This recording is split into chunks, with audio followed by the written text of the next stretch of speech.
Erokamano Sharon. Siasa ma Kenya dok chien.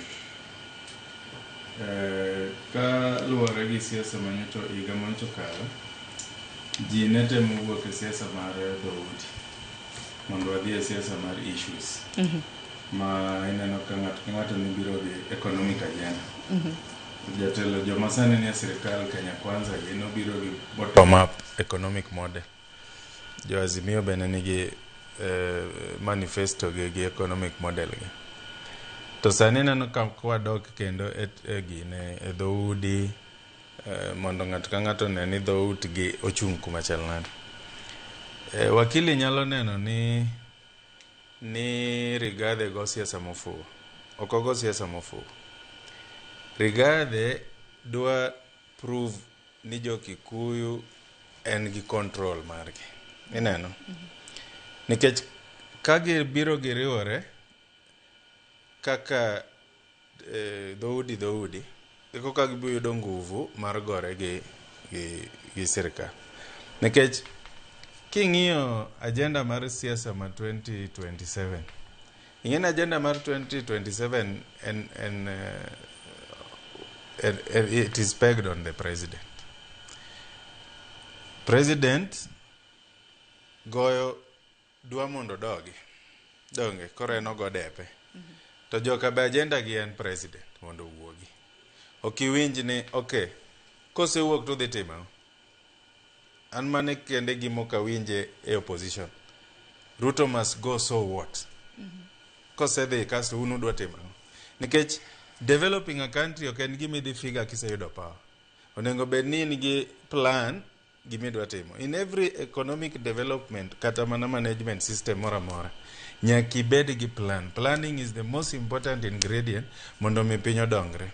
Ok inyal plan kosemi machinery mar power. Makoro kweth mapingo piny owacho onge gi chenro malong'o. Gionge plan. Koro nyaki ing'e ni jogi agenda gi en ang'o.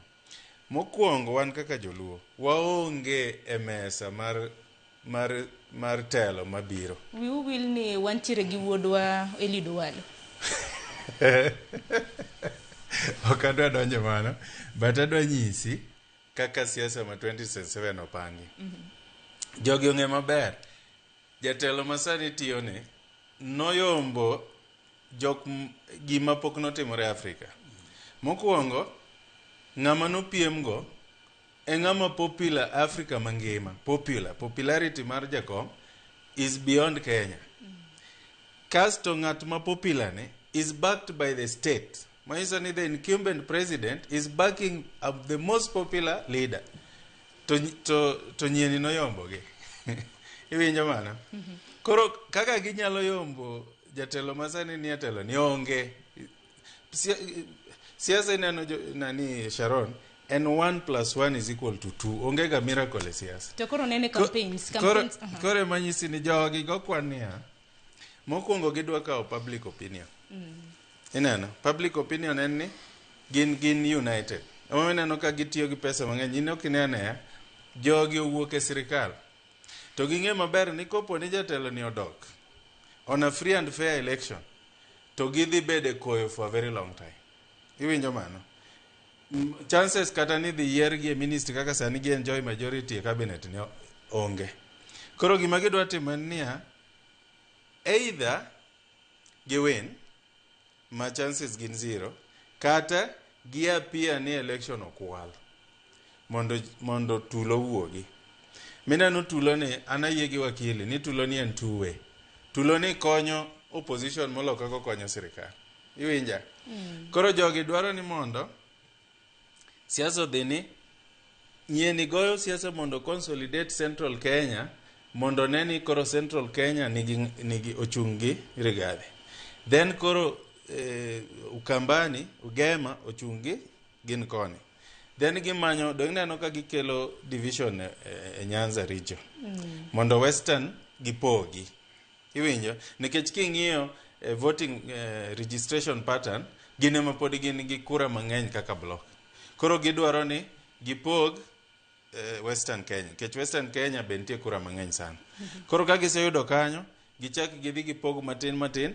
Then ka koro ing'iyo opinion poll tiyudo ni president odong' gi ji adi? Odong' gi joluo odong' gi jo-Islam, odong' gi jo-Kalenjin. Koro gine ma gidong' gang'o gi majority. Manyiso ni ka president owin, to election no is not free and fair. Koro ji dhi ang'o e tulo. Tulo kowuok ang'o ma dhi timore. President dhi wuok, ok odhi wuok. Gidhi form government of national unity. Manyiso ni pod gin control ang'o e sirikal. Mar ariyo kwan mokuyo gigoyo niya, gidwa dhi support ng'amok ja-Kikuyu.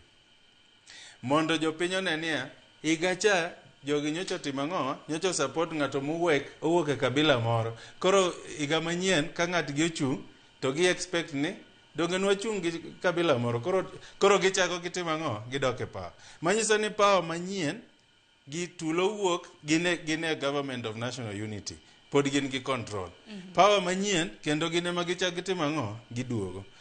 Mawan kaka neno joluo ko walo wano. Wanyalo budho sana kapok waduogo e mainstream politics kwa jipanga. Koro gimigore mese sani, wan mabor sana, wan collateral. Idhi ywa koni gi koni. Mineno ka gisechako pogo group moro, dhi koni group moro dhi koni. To wan power wa kaka joluo osebedo gania, onge ng'ama pogo waga. Ineno. To sani mondo mi wayud jatelo manyalo consolidate wa mondo wambi wabede serious political decision making onge. Koro rally ma iwinjo kaka ang'ingo ni gino 2027 mane kwan mosego. Mane kaka jogo osego kwan, gin gi resources mar manipulate gino, gini dhi mana kaka ineno jogi dhini. Koro siasa bedo control, yani election rally dhi bedo kama. An gima lit na yani Sharon, en ni government onengo provide solution sana ne joma tindo.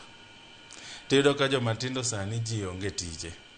Koro joma onengo bed ni riembo uchumi mar higa mabiro, joma ngima gi ntiere at stake, mondo mi okony ngima gi giyud tije, gibed gi families, gibed gi ngima maber, idhi ti kodgi kaka goons, idhi ti kodgi mondo gigore, ginegre, to joma benefit, to nyithindgi mostly onge kata Kenya ka.